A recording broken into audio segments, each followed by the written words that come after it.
주신 말씀은 히브리서 7장입니다. 히브리서 7장 1절로 끝절까지 읽겠습니다. 끝절까지 7장 1절로 28절까지 함께 읽겠습니다. 교독해서 읽을게요. 이 멜기세덱은 살렘 왕이요 지극히 높으신 하나님의 제사장이라. 여러 왕을 쳐서 죽이고 돌아오는 아브라함을 만나 복을 빈 자라.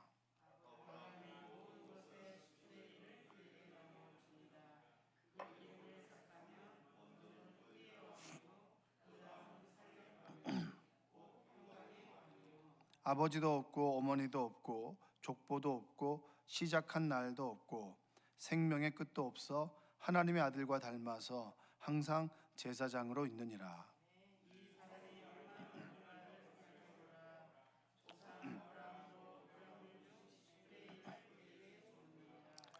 레위의 아들들 가운데 제사장의 직분을 받은 자들은 율법을 따라 아브라함의 허리에서 난 자라도 자기 형제인 백성에게서 10분의 1을 취하라는 명령을 받았으나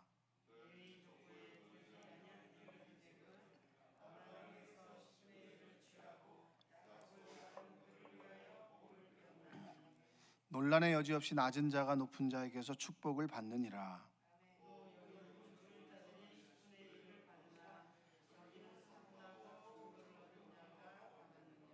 또한 10분의 1을 받는 레위도 아브라함으로 말미암아 10분의 1을 바쳤다고 할 수 있나니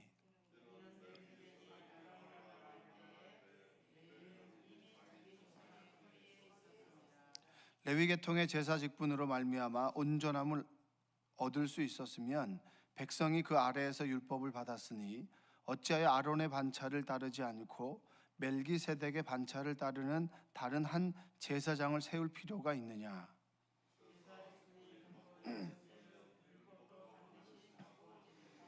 이것은 한 사람도 제단 일을 받들지 않는 다른 지파에 속한 자를 가리켜 말한 것이라.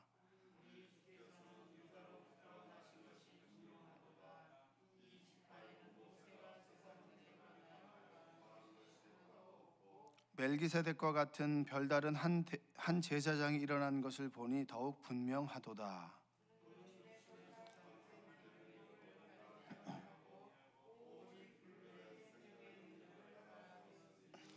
증언하기를 내가 영원히 멜기세덱의 반차를 따르는 제사장이라 하였도다.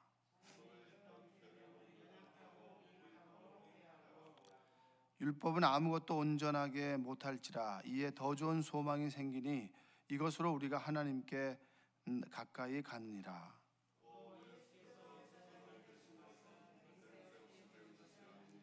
그들은 맹세 없이 제사장이 되었으되 오직 예수는 자기에게 말씀하신 이로 말미암아 맹세로 되신 것이라. 주께서 맹세하시고 뉘우치지 아니하시리니 내가 영원히 제사장이라 하셨도다.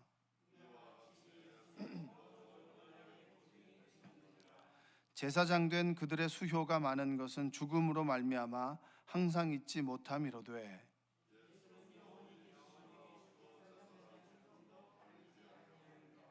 그러므로 자기를 힘입어 하나님께 나아가는 자들을 온전히 구원하실 수 있으니 이는 그가 항상 살아계셔서 그들을 위하여 간구하심이라.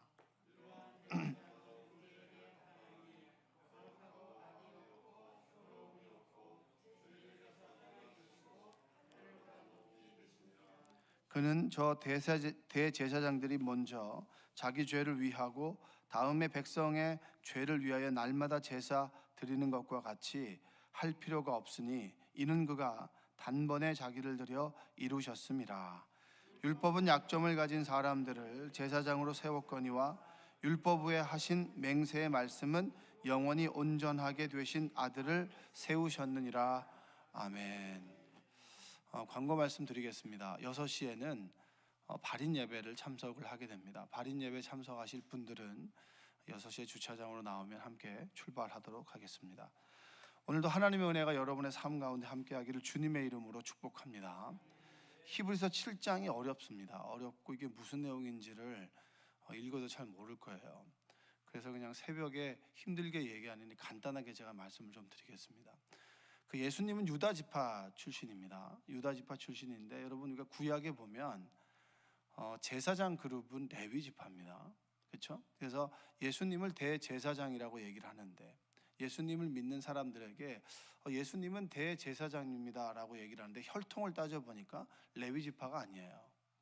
다윗이 유다 지파 아니겠습니까? 그렇죠? 그런데 왜 그러면 예수님이 레위 지파가 아닌 유다 지파인데 이 사람을 대제사장으로 할 수 있습니까? 이렇게 묻는 겁니다. 그럼 여러분들이 어떻게 대답할 거예요?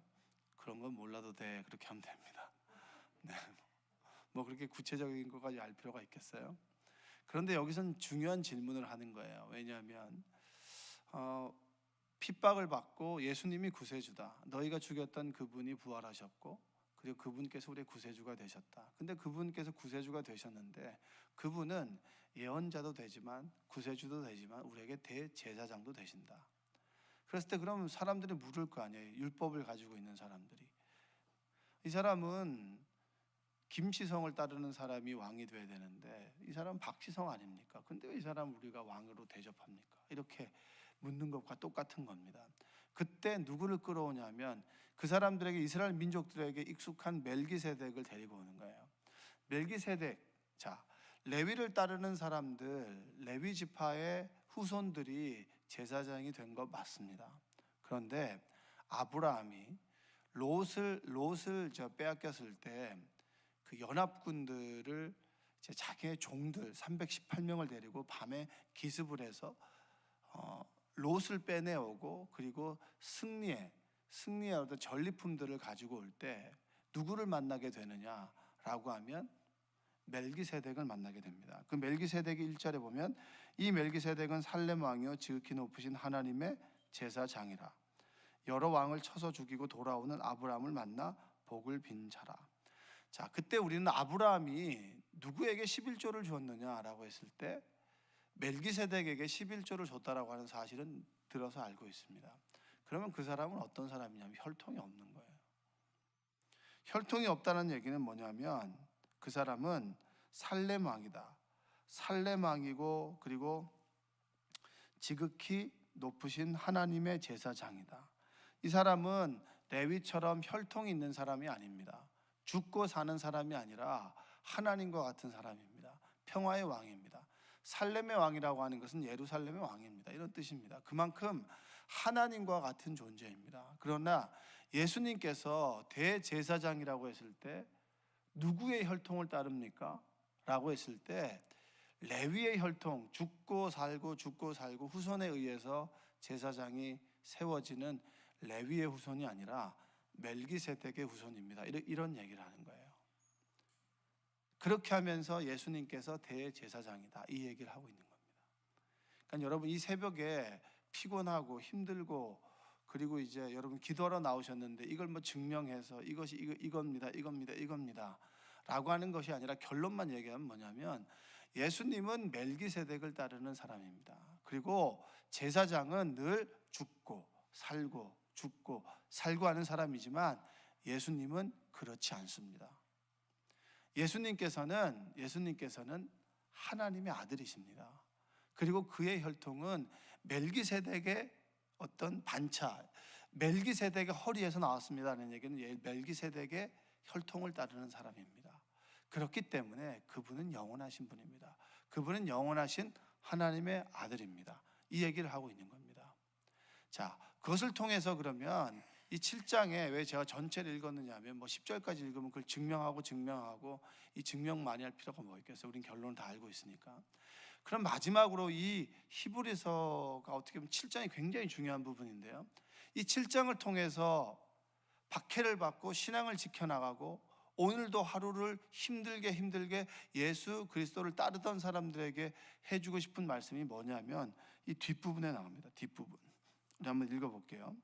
자, 24절 한번 읽어볼게요. 24절 시작. 예수는 영원히 계심으로 그 제사장 직분도 갈리지 아니하니라. 자, 제사장은 짐승을 잡아서 우리 죄를 속죄하는 제사를 대신 드려준 사람이 누구냐면 바로 제사장입니다. 근데 제사장은 아시겠지만 자신의 수명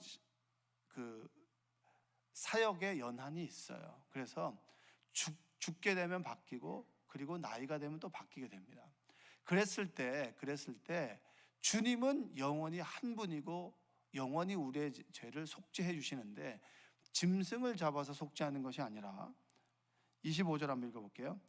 그러므로 자기를 힘입어 하나님께 나아가는 자들을 온전히 구원하실 수 있으니 이는 그가 항상 살아계셔서 그들을 위하여 간구하심이라. 자, 우리가 주님을 통해서 하나님께 나아가는 겁니다. 여러분들은 하나님을 어떻게 알 수 있나요? 하나님의 나라가 천국이 어떤 곳이라고 하는 것을 어떻게 알 수 있나요? 성경을 통해서 알 수 있죠. 아멘? 성경을 통해서 알 수 있는데 하나님의 나라가 어떤 곳이라고 하는 것은 예수님의 공생애를 통해서 하나님의 나라를 알 수가 있어요. 여러분들을 천국을 소망하시죠? 소망해요, 안 해요? 천국을 잘 모르면 이 땅이 더 좋은 것이고요. 근데 제가 상황을 보니까 이제 세상이 좀 더 악해져 가고 인생의 쓴맛을 본 사람은 천국을 소망할 수밖에 없는 거예요. 그러니까 우리 살아가면서 인생의 쓴맛을 보지 않는 게 좋은데 우리가 뭐 쓴맛을 피할 수 있겠습니까? 음식도 단맛, 쓴맛, 신맛이 있는데 인생도 쓴맛을 보게 될 거 아니에요. 인생의 쓴맛을 보게 되는 그 순간에 이 세상이 그렇게 달콤하지만은 않다. 달콤하지만은 않다. 그렇게 되면 뭐죠?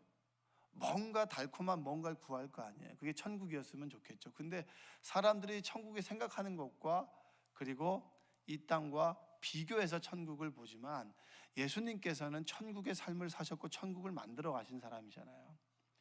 여러분 마음이 아파요. 마음이 아프고 몸이 아프단 말이에요. 근데 예수님을 만나면 낫겠어. 그래서 예수님께 나아갔어요. 나았어요, 안 나았어요? 나았어요, 나았어요? 나았잖아요. 그럼 뭐죠? 예수님이 늘 계시고 예수님의 통치를 따르는 그 하나님의 나라는 병이 있는 것입니까? 없는 것입니까? 없는 것이죠. 자식들 때문에 속을 썩는 곳이에요? 속을 썩지 않는 곳이에요? 썩지 않는 곳이죠. 사랑만 하면 되잖아요. 그렇죠? 그리고 내 능력이 점점 더 약해지고 그 다음에 내가 사회에서 밀려 나가서 늘 내가 얼마나 이 회사에서 또 내 노후는 어떨까 불안하고 두렵고 공포스러운 그런 일들이 천국에는 있을까요? 없을까요? 포도 농장의 비유나 그 다음에 예수님의 비유의 표현들을 보면 그렇구나. 주님께서는 늘 우리를 먹여주시고 입혀주신 들풀도 먹여주시는 하나님. 그렇다면 천국에서는 들풀도 먹여주신다라고 하면 나는 충분히 먹고 살만할 거구나. 그러니까 천국은 그런 곳이란 말이에요. 똑같이 하나님이 다스리는 천국을 통해서 하나님의 성품을 알 수 있는데 그 성품은 예수 그리스도를 통해서 우리가 그분을 알 수가 있다. 할렐루야. 그래서 왜 대제사장을 주장하느냐 하면 왜 대제사장이라는 얘기를 할 수 있느냐, 예수님을 통해서 하나님을 알 수 있고 예수님을 통해서 우리가 죄를 씻을 수 있다. 죄책감으로부터 우리가 놓일 수 있는 길은 뭐냐면 오직 예수 그리스도. 할렐루야. 어제 책을 봤더니 그런 얘기를 해요. 우리가 이제 힐링 얘기를 하고 이런 얘기를 하는데 예수님께서 위로자만 되시냐?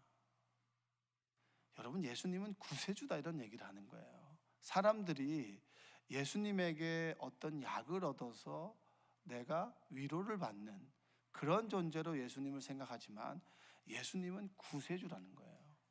위로해 줄 뿐만 아니라 생명을 구원해 주는 구세주라고 얘기를 하는 거예요. 똑같습니다. 삶에 여러 가지 어려움과 아픔이 있습니다. 누가 내 마음을 알아주지 않아요. 그리고 내 삶의 끝이 있어요. 끝이.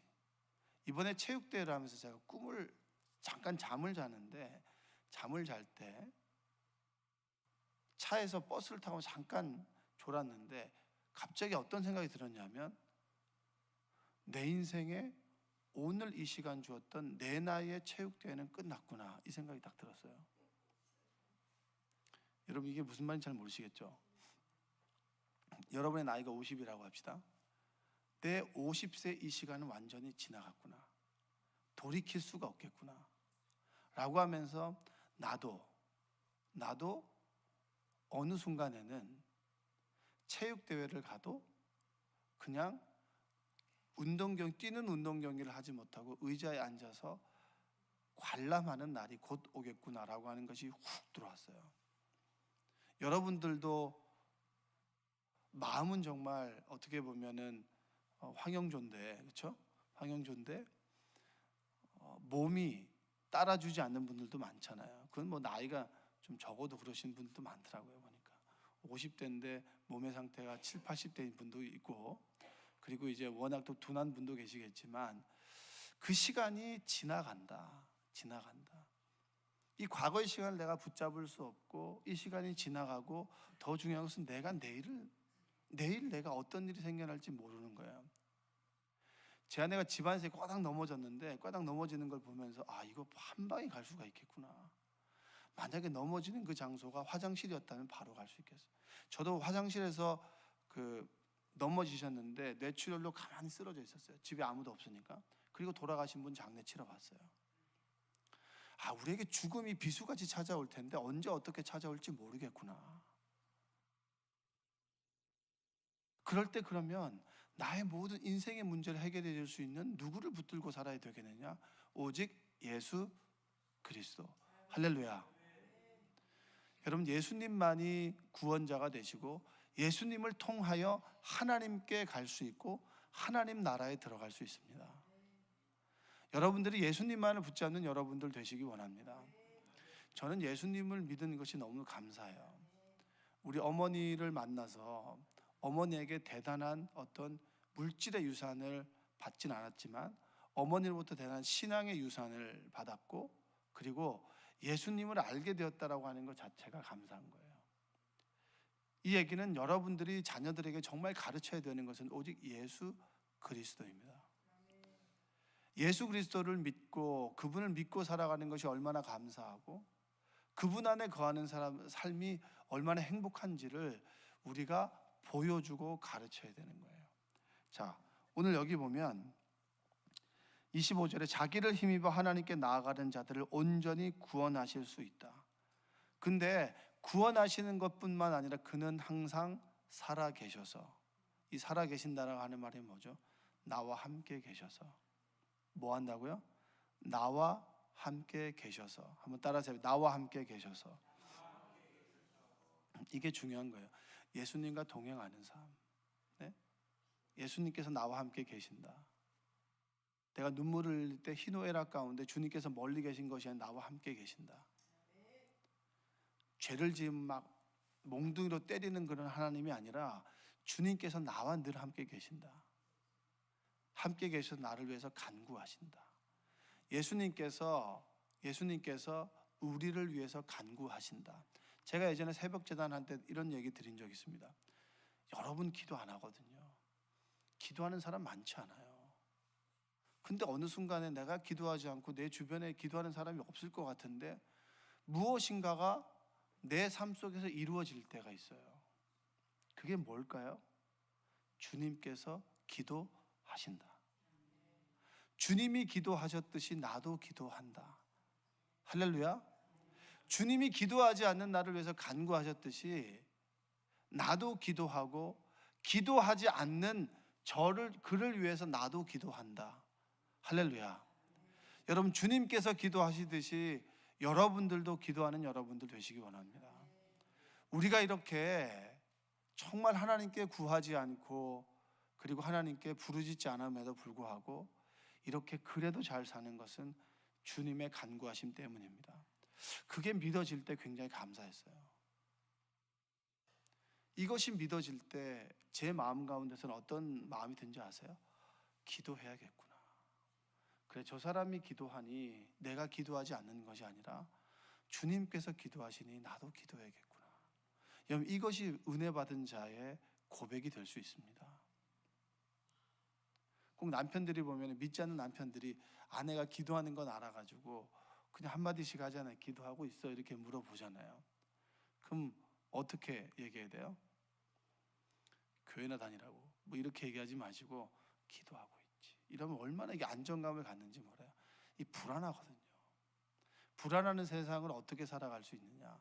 그래, 내가 예수님을 지금 믿진 않지만 그래도 이 부인이 새벽마다 피곤한데 눈을 부비고 일어나서 세수를 하고 그리고 성경책을 가지고 교회를 간단 말이에요.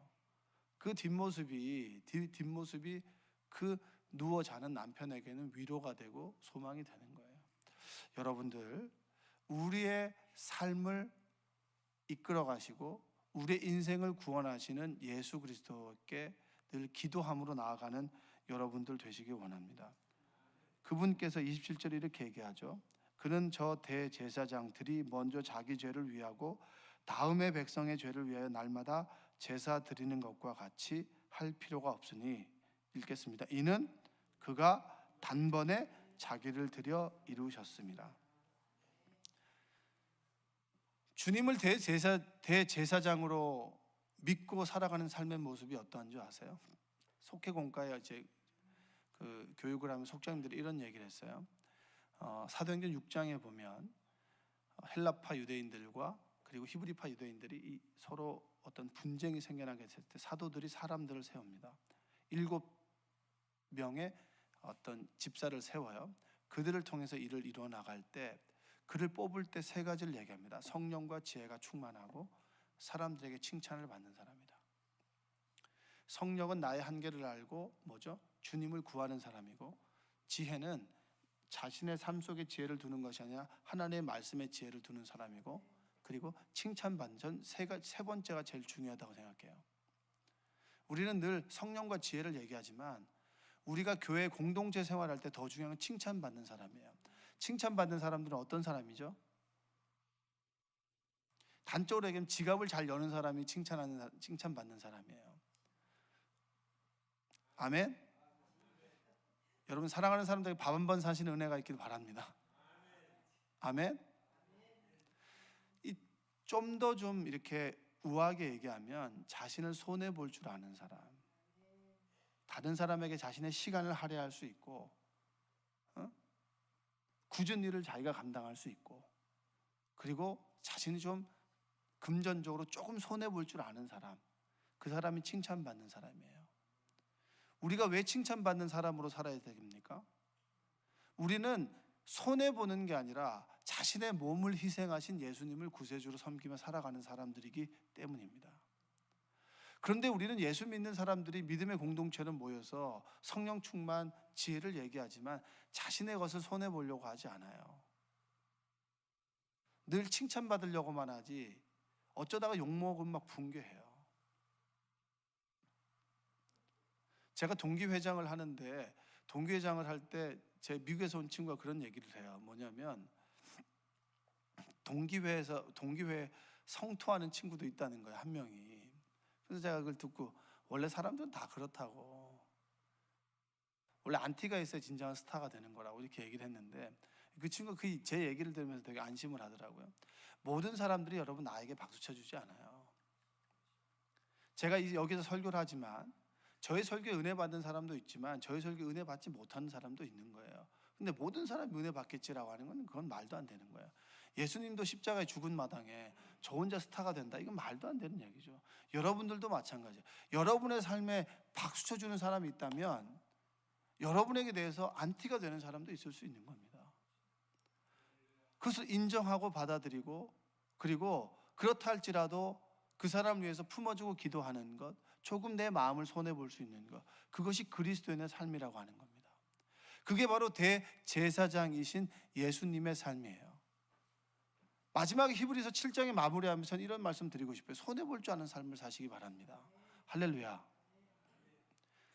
예수님께서 자신의 몸을 드렸듯이 나도 내 시간을 타인에게 드릴 수 있고, 주님의 일에 내 물질을 드릴 수 있고, 내 마음을 쏟을 수 있고, 그러나 그것이 온전히 받아들여지지 않는다 할지라도, 내 마음에 스크래치가 나고 피눈물이 난다 하더라도 주님께서 나를 위해서 간구하시고 내가 주님께 나아가 하나님께 기도한다면 하나님께서 우리에게 살 소망과 희망을 주신다. 할렐루야. 그 주님을 믿는 것, 그분이 대제사장이다라는 뜻입니다. 여러분들이 주님을 믿고 주님을 의지하는 여러분들 되시기 원합니다. 힘들어하는 사람들과 함께 힘들어 해주고, 웃는 사람들과 함께 박수 쳐주고, 그리고 우는 사람들과 옆에서 등을 토닥토닥 해주고 눈물을 좀 닦아줄 수 있는 사람들, 그리고 힘들어하고 아파하는 사람들에게 자신의 조금의 시간을 내어주고 마음을 주고 물질을 줄 수 있는 사람들, 그 사람들이 대제사장이신 예수님을 따르고 믿는 사람들인 줄로 믿습니다. 여러분들이 오늘 하루 살아갈 때 오늘 말씀이 여러분의 삶을 견인해 나가고 이 말씀이 여러분을 인도해 나가시기를 주님의 이름으로 축복합니다. 기도하겠습니다. 사랑과 은혜가 풍성하신 아버지 하나님, 감사합니다. 주님 전에 나와 피곤한 몸을 이끌고 나왔습니다. 말씀이 위로가 되고 소망이 되길 원합니다. 주님 함께하여 주옵소서. 오늘도 여러 가지 절망과 아픔과 슬픔 가운데 있고 되어지지 않는 문제 가운데 있고 물질의 부족함과 관계 어려움과 육신의 질병을 가지고 주님께 나왔습니까? 자신의 몸을 들여 우리를 인도해 내시고 구원하신 주님께서 우리의 삶의 모든 문제를 해결해 주시고 우리를 위해서 간구하심으로 우리의 삶이 온전히 행복해지고 그리고 주님 안에 거하는 삶이 되도록 주여 도와 주옵소서. 예수님의 이름으로 기도합니다. 아멘.